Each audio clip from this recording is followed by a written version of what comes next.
Hey y'all, Cornell Jermaine here. Listen, in my many years in broadcast media, I've had the opportunity to interview some amazing people across many industries, one in particular being the entertainment.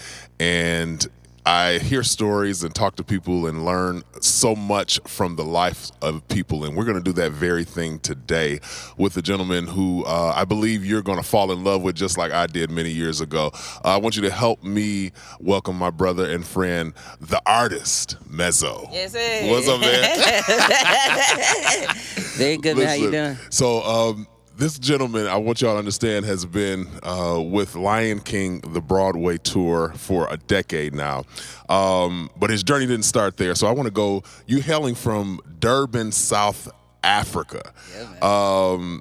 And the decision to leave South Africa and tour with this company across all of North America and even Madrid, Spain. Yeah. So we're going to get a little bit into that, but let's talk about your early beginnings in South Africa.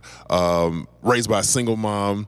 Tell us a little bit about what life was like for you. Absolutely. Hi, guys. My name is Nhlanhla. I go by Mezo. And, yeah, man, I was born and raised in Durban, South Africa. And, I come from a city with about, I think, 50,000 people and one gas station. Wow. Just to paint a picture. And, yeah, man, I went through, primary school, secondary school education, and then went to college, the usual way. Born and raised by a single mother. I was a second born. Wow. And I have a big brother, so yeah. He had to keep me in line for sure. He had to keep me in line for a lot of years. But So as a young guy, lad in Durban, are kids in Durban at that time looking to America and dreaming of these big opportunities or things that they could become? Man, like, I'm not even gonna lie to you. Like, in terms of music, if you're in Durban, like, unless you leave and go to, like, Johannesburg or I would say even Cape Town, that's where you would start to see, like, the out of the city opportunities in terms of music or anything really, even education and stuff like that. And if you don't seek that, you could be in Durban your whole life. It's an ecosystem, really a beautiful one if it works for you. Because you could become anything. You can speak your native language in Durban, isiZulu, and trade and become really successful. Without having to leave the region. But speaking of isiZulu, I'm gonna test something out. Sawubona. Ngiyapila. He going crazy. I'm learning a little isiZulu so that I can communicate. See, y'all don't understand. I'm working with all these South Africans. I gotta know what they saying. You gotta know something. They be having a good time. I'm about to say, and they'll talk about you in your face if you don't know. Wow. They'll talk about you in your face if you don't know. Okay. Wow. So that was just my little greeting. I think I said hello, how are you? And then I responded, I'm fine. I'm fine. Yup. Wow. Absolutely. Wow. Such a beautiful language. So in this your early life in Durban, you went through school, went to engineering, a promising career. Many people, especially in our culture in America, you become an engineer. I mean, there's 5 main professions: doctor, engineer, attorney, lawyer, and maybe they might throw accountant in there. If you one of those, you destined. You good. You set. Yeah. You went into engineering. What was that decision? Man, I'm not gonna lie to you. I didn't want to go. But I always wanted to do music. Just always been passionate about that. Like, sang my whole life in church and in choirs, around school and stuff like that.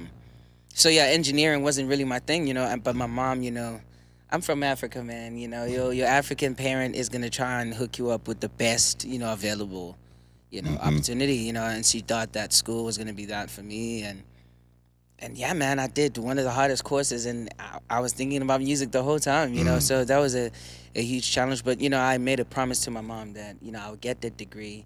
We'll put it up like a Grammy Award somewhere in the house, and then I will go and pursue music. But, my journey with that is quite a special one too. Wow, sure. Wow. So you end up in the schooling, engineering, and something breaks, I guess.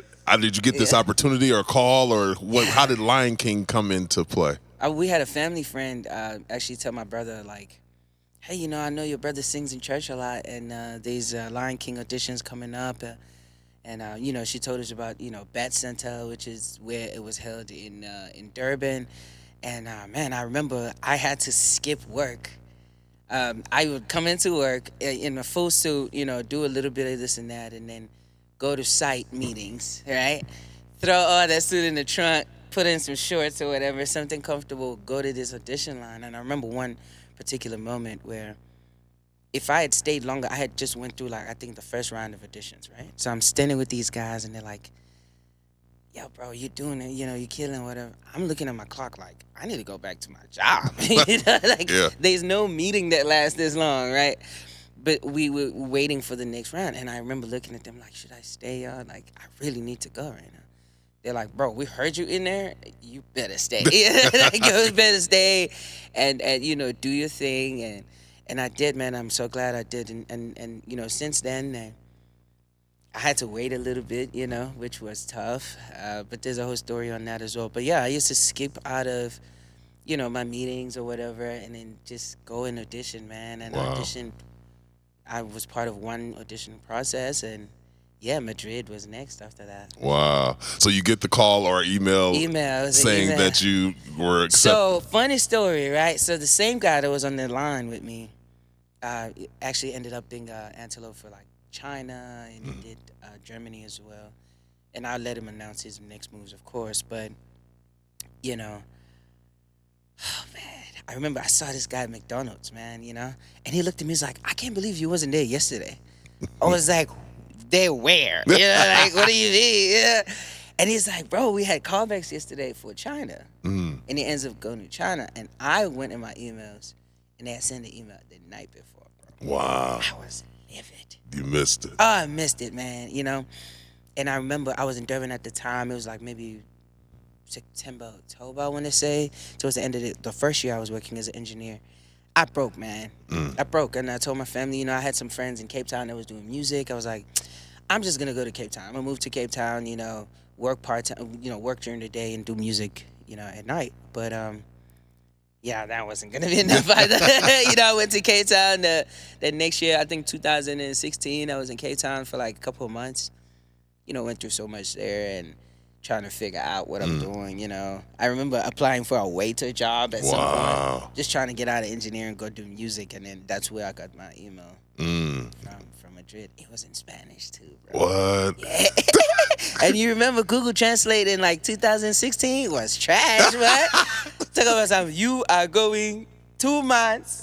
Madrid, I said, I don't care. I'm out of here. You know what I'm saying? I caught the hints of what was going on, and I got out of there, man. Wow. I was like, yeah, I'm good, Wow. So you set your sights now on Madrid, and obviously I imagine that was a culture shock in itself. That's insane. You show up to Madrid on the soil of Spain. Yeah. And what is life like now? Oh, man, like, Madrid was wild, bro. Oh, my God. I don't even know where to start with you, man. Like, the food is different in Madrid, They very, very, very different, and obviously there's a lot of diaspora there, people from, I would say, Senegal, Equatorial Guinea, Nigeria, I would even say Niger, what's the other one? Burkina Faso, met a lot of brothers in Madrid that's from there, so kind of started adapting to their food, some fufu, some jollof, some fish stew and stuff like that. Stuff I didn't really eat when I was in South Africa. So I adjusted on food in that way. And then, like, the language, man, is crazy. I'm going to say it. I had never seen a white-looking person who knew zero English. Wow. Like, zero English. Wow. I went from, I was barely an English proper speaker to, like, people was learning from me. I'm like, don't listen to what I'm saying. You know what I'm saying? Like, my English is totally trash. You know what I'm saying? Like, don't, but persevered through that, learned. I told my wife, my now wife, that, I also learned because I liked the girl at the shop. So you had to learn how to talk to her. I mean, I talked to this girl. She's like, no entiendo. I was like, oh, shit. I don't know what you're saying either. And I started taking class or whatever, learned that. But man, it was a lot though, man. Just even the idea of adjusting to an 8-show week. I had never done Broadway. I had never done any professional show for it. So vocal strength, physical strength, like just surviving that, imposter even, with people in there who have illustrious careers, who went to school for this thing. And I always had respect for that too, and I knew that I had to learn much. But I never really doubted myself. I was like, yeah, but I didn't do it at a college level, through a school, but I did it at a college level through the gift, Yeah, through the gift, yeah. And so I think that really gave me the confidence I needed. Yeah, and what people don't realize, I know that it's definitely true in American culture, but I'm sure it is in African as well. Those vocalists and talents that grow up in the church, you get almost more education there than you would in a Ivy League school. You know what I'm saying? For real. When it comes to different techniques and stuff. Also, another thing people really downplay is like, man, like you sing with anybody available. It's not really always the best people. Like keyboard player Uncle Tom, is watching football this Sunday. He gonna go do his thing. And whoever in the church, that's who you're gonna have to ride with. So. And me personally, like, I never really used a microphone to sing until I was in college. Wow. So vocally, you had to project. I had to project. Yeah. Like. And you learned. Did you have to pull back now in this new space? Okay. Okay. I remember, like, even right now how I'm talking, I used to talk like this. You know what I'm saying? But I'm learning mic technique and everything, obviously I'm way different, 10 years later. But yeah, man, when I started, doing gigs in college, we had a group called Brothers A Cappella. We was killers, boy. I don't even play. What? We was killers, boy. I don't even, what? We was steppers now, We had choreo. We was doing a cappella, And I remember, like, they used to put mics out. They used to put mics out like that, obviously, because we was like 8, 9 guys or whatever, so we would just blow, Yeah. Mics would catch you from there, And I remember one time I was doing, I want to say, SCF choir. It was one of the student Christian fellowships on campus, and they gave me a mic, blew everybody's ears out. They was like, you better put that down. You don't need that. Wow. So you're in Spain, in Madrid. You show up backstage. Madness. I'm sure that's whole nother different Madness. culture shock. I remember specifically, if people have seen Lion King, I play the antelope, and I have this costume that's basically has my, my top area exposed. I have these horns, and I have what I infamously call a man diaper. A man diaper. It's reminiscent of it. Yeah. So. But I remember when I did the fitting, right? Just mind you, man, I'm coming from an office environment, suit and tie, like, I had cufflinks on. I had cufflinks. Yeah, you was real. You know what I'm saying? Like, I was business for real, And man, like, I remember first day I walked in there, and I tell the story all the time. Remember the language barrier and everything. Man, I'm standing in front of 3 or 4 women. They had like notepads or whatever. And the leader women just look at me and they talking to each other. And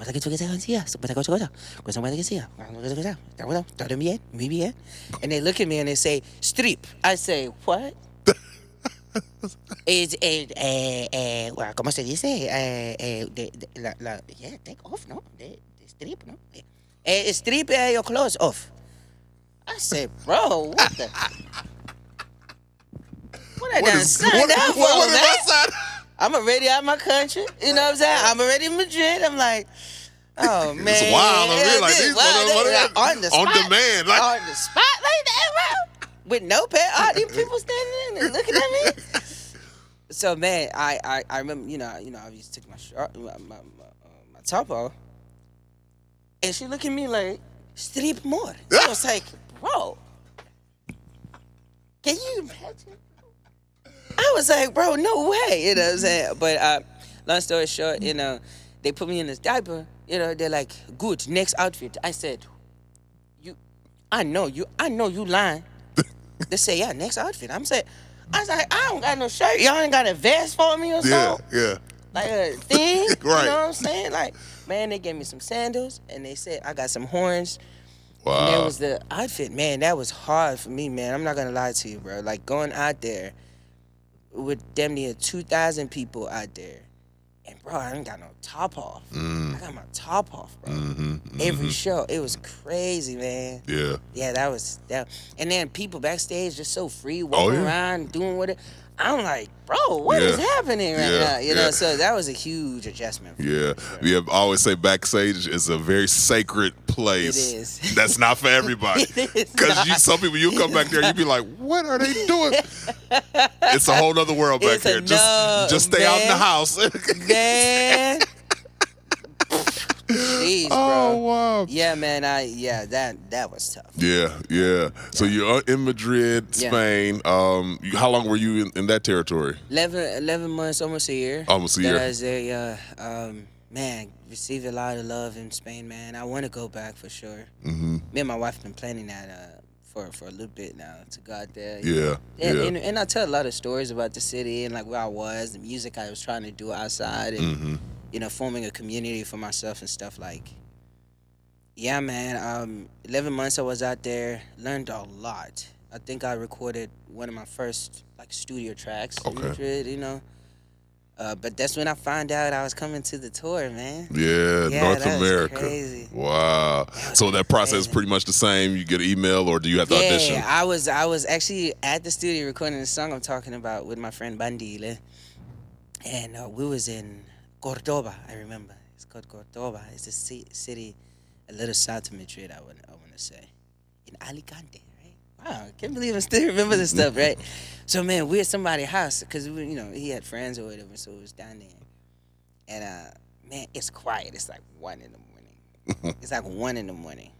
Bro, I'm screaming in these people's eyes. Bro, I woke everybody up, bro. I was like, what? Because I couldn't believe, man, so many people had told me so many negative things about who I am and physically, like, oh, you're too little, you know, you're a little guy, so, you know, America wants big dudes, you know, they showed me photos of these guys, they were like, yeah, you know, I was like, yeah, I'm never, so to get that email to come here, man, like, oh, man, it made a lot of people mad, dude. Wow. Oh, my God, bro, I had to hide it for so long. Wow. It made a lot of folk mad, man, because it wasn't supposed to happen that way, you know, but I just remember coming to Madrid. I'm like, these folks don't know. I quit my job. I quit my life. I sold my bed.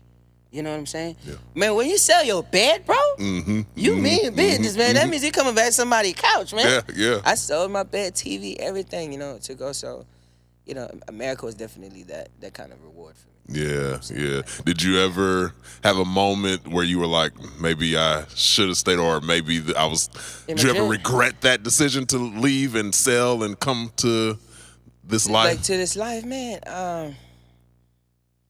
I would say this: it is fun to see my friends who I started out with being partners and law heads now and tech heads and engineering and stuff. Like one of my friends designed like a bridge that was featured on National Geographic, for example. You know, good friend of mine, Stumza, what's up, my boy? You know, so when I see that, I'm very proud of my friends. You know, but it also for me is confirmation, man. Like. That doesn't like give me, you know, any form of like, oh man, you know. In a way, I'm happy for my friends who wanted that life and kind of went for it. You know what I'm saying? But like, man, for me, man, it was one of the best decisions I ever made. Man. You know, I miss my friends and family in South Africa. You know. But a lot of them I'm still connected with. You know, my groomsmen at my wedding was all my friends from home. And they came here. Wow. You know, for the wedding, which was absolutely so much fun. Wow. But, man, just so much blessing in that, you know. And I've always seen, even right now, you know, I'm starting a motivational speaking tour. Starting in Georgia. I might get to South Africa as well. My alma mater, you know, university and stuff like that. And that's my message, man. It's like, you know, there are risks that you have to take, man, you know, and in hindsight, you're going to look crazy as hell. You're going to look crazy to your family. My friends thought I was on drugs, man. Wow. The owner of that restaurant that I went to try to be a waiter chased me out of there. Wow. Because he opened my resume and literally one line, civil engineer. And I'm talking about, bro, I wash dishes. I started in the kitchen.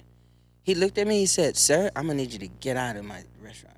I don't know who you are, I don't know what's wrong with you, but you can't be here. I'm not gonna be responsible for it. You gotta go."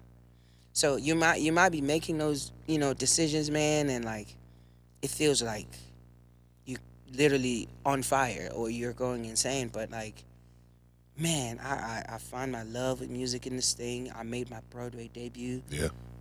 I met my wife on this tour, man. I'm a Yes. married man now. I have a family, you know what I'm saying? Like, and I do pretty well for myself, and I've met great people like you touring, like, man, I couldn't trade that experience for anything. I Yeah. wouldn't say it didn't cost anything, but I wouldn't trade it for nothing. Yeah, yeah. No. You so many remarkable things have come out of that decision to leave and come. And when you mentioned your wife, Danny, who we love. Hey, Danny. She the best, man. She the best, man. Such a sweetheart. Yes, sir. You proposed to her on stage Yeah. in front of all these people during the man. tour. Talk to us about that decision. Man, let me tell you something. It was crazy. Me and my lady was talking, was talking marriage, obviously. And man, like, we was going through a rough patch actually, and I remember I was like, man, this is only a patch, right? It's only a moment. And then I remember we was driving, I want to say, from some South City. I think it was South Carolina. We was going up to Rochester. Man, I had prayed, man. I had gotten all these spiritual indicators. This your lady, boom. So I tell her, I'm like, hey, man, I need to focus right now. I need to really think about what I'm doing and stuff like that. And she was looking at me like, why are you talking in crow? That time she didn't know, like, I was going to stop in Baltimore, take it to, like, a nail shop to get her nails done, and then go and buy the ring, on the way to Rochester. So I did that and was with my mom on the phone, with my brother. Come right in, y'all. That's my peoples. Yeah, man. So I talked to my people. I talked to my mom, my priest in the church and stuff. And man, like, yeah. And then I spoke to Disney. I think it was a Wednesday or something. I can't remember the days for real. But I give him like a day and a half, bro, to decide, which is crazy. Wow. I was like, I want to propose on stage. They were like, open curtain? I'm like, yeah. They were like, what? So they rented up the chain real quick. And Wow. I think we did like a rehearsal or whatever. After the rehearsal, they come and they're like, hey, if you want, you good. You can do that tomorrow. And yeah, long story short, I was on that stage, had that lady confused as hell. Because she was like, bro, like, we've been talking about all this stuff. I'm like, yeah, I've been trying to get to, you know what I'm saying? So I was on my knee for a long time. She had to think about, she really had to gather herself, like, this is what this man has been saying this whole time. Wow. Like, they want to do right by me and go see about my family and make sure that things are done right, It was a beautiful moment, man. I would never forget that, And like I said, I was in my diaper in front of all these people.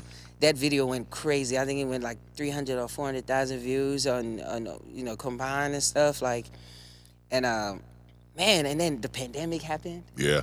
So we went from that like high to like, Yeah. where we had to postpone and postpone. So, but finally, when we had the wedding, man, it was dope. Wow. It was dope. Yeah. Wow. Now you got a beautiful baby girl. Man, 1 baby year. girl, Going on man. one. Is she 16 months, right? We got about Yup. 16 months now, Yup, 16, yup. 17 months, And I've been Wow. telling people, I'm like, it's going to have to be two things. Oh, yeah. It's going to have to be a gun or some karate. You're right. Or both. Okay. Or both. Or both. Or both, man. Wow, wow. And I might have both already. So I ain't trying to play no games, man. Wow. That's it. Look. Wow. Well, this has been a beautiful journey from South Africa to Madrid to the Lion King North America tour all over the country. But you made a decision now to pursue some things that are personal to you. Absolutely, Talk about that. man. Yeah. So motivation for sure. Like people always look at motivation as like corny or anything like that. I think it's the food for your brain, and your brain form part of your soul. And I feel like you feed your brain, you feed your soul. And a lot of us, we don't have good things to say about ourselves and our story. And that's really what I want to do, man. I want to bring back a vibration out there of hope and faith, and using my story, parts which are going to be courage, part which are going to be perseverance, and parts which are going to be maybe even failures and mishaps and bad decisions, dealing with things like hate and ego. You know what I'm saying? Dealing with things like finding your original voice in the noise. Things like that, man. And obviously, one of my favorite ones is a pivot. Of going from one thing to another completely and pouring your heart into it. And also obviously my music as well, man. Yeah. Like, I have a South African sound going right now. I've gotten attention from some really special people, here in America and obviously in South Africa as well. Just can't wait to do that more. I'm even recording today, and as you know, obviously we're here in this beautiful studio. I'm recording a live little thing with some friends from the show. Man, I'm just, I'm grateful what God can do with the willing hearts, man, and faith and knowing him and acknowledging his biggest sacrifice, Jesus Christ, and knowing that in this life, like, you can get a lot done with just your own wit, tenacity, and your own gifts, and a lot of people have. But man, you can find a collaborative thing with God, man, where the reach is far beyond what you can imagine. Yeah. I think that happened in my career, and I believe that's gonna happen in my speaking engagements and also in my music as well. Yeah, I love it. Well, tell our audience where they can find you, Of more course, of your man. music and Yeah. motivation. Absolutely. So motivation is probably going to be under my name, Nhlanhla Ndlovu. That's going to be on Instagram and on Facebook, Nhlanhla Ndlovu. And then my music, I go by Mezo, Mezo. So when you search socials, you go UMEZO _ SA. You can do that on TikTok, Facebook, and Instagram as well. And then I have a YouTube page of my production company, Social Media. That's what I'm wearing today. Social media is on YouTube as well. You can see a lot there. I do interviews there. I do music videos there. Some mixes, some music launch stuff, some music videos on there. Some singing videos. So there's a bunch of stuff on my YouTube channel, spanning all the way to college. Like I said, I used to do some stuff in college, and yeah, so you can see a little bit more history in terms of my music journey. Yeah, and get a taste of Durban, South Africa. Hello. Everybody know Joe Bird. Yeah, you know what I mean? But they come. That Durban come hit different, man. I'm telling you, bro. That 3-step and come, aye, baba. What's Boy. it Durban for sure, man. Yes. Yes, Well, sir. Mezo, I appreciate this time. Y'all, Thank you, thank you man. for tuning in. Support course, my man. brother. Yeah. Check him out on The Lion King, North Absolutely. America, in a city near you, and also check out the Motivational Speaking and Music. Cornell Jermaine signing off. Mezo, appreciate your time. Thank you, brother. All right. Appreciate y'all, man. That was dope. That was nice, man. Yeah, I can't wait to see how it come up.